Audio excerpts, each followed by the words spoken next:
So if we look, this is going to be our ulna. The one with the claw is going to be the ulna. The much less interesting one is going to be the radius.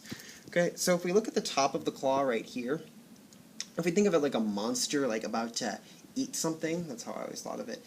The very roof of the mouth, the very top of the mouth, the very tip top, is going to be called the olecranon process. Olecranon process, and that's going to go right into the olecranon fossa. If you put the models together, you'll see that it'll dip right into the olecranon fossa. This process right here has a different name. This is going to be called the coronoid process, because it's going to go into the coronoid fossa.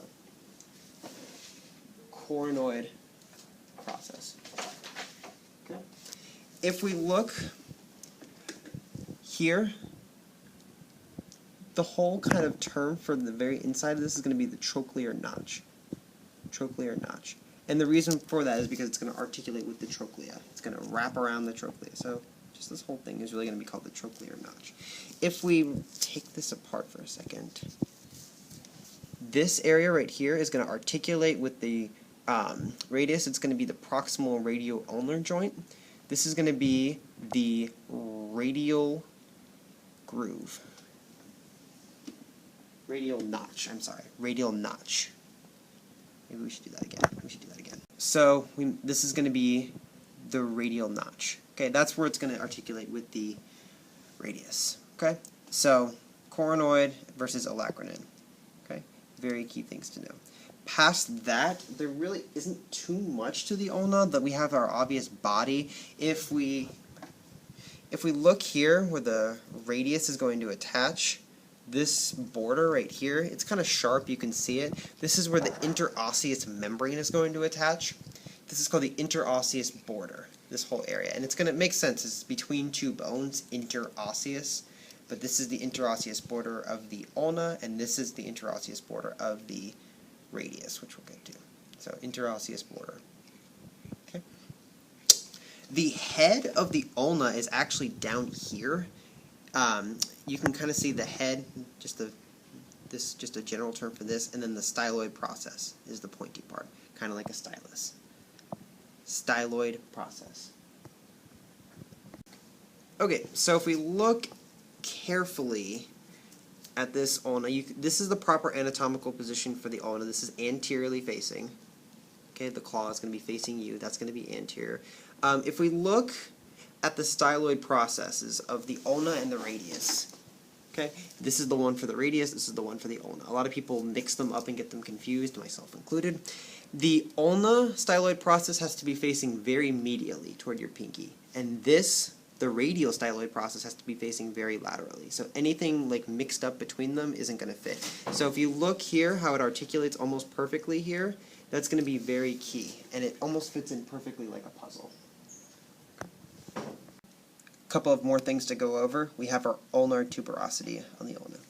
Looking at our radius, the head is on the opposite side of the ulnar one, so this is actually the head.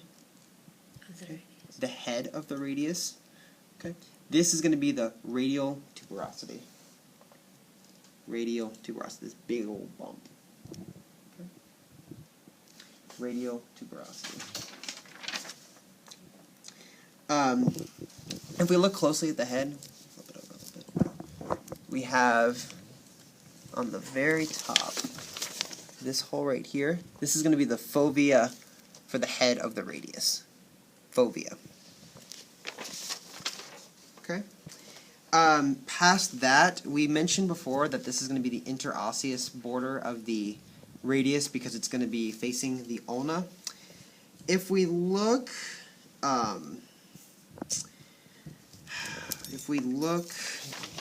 at the end of the radius here, you can see the styloid process again, and that always has to face laterally in order for everything to fit well. Styloid process. At the very bottom right here, this surface, this is going to articulate with the carpals, or the hand bones. This is going to be the carpal articular surface. Okay. And finally, we're going to have a dorsal tubercle. And the dorsal tubercle should be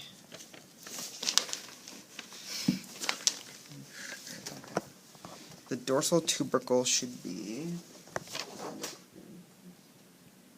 I don't think we could find that one.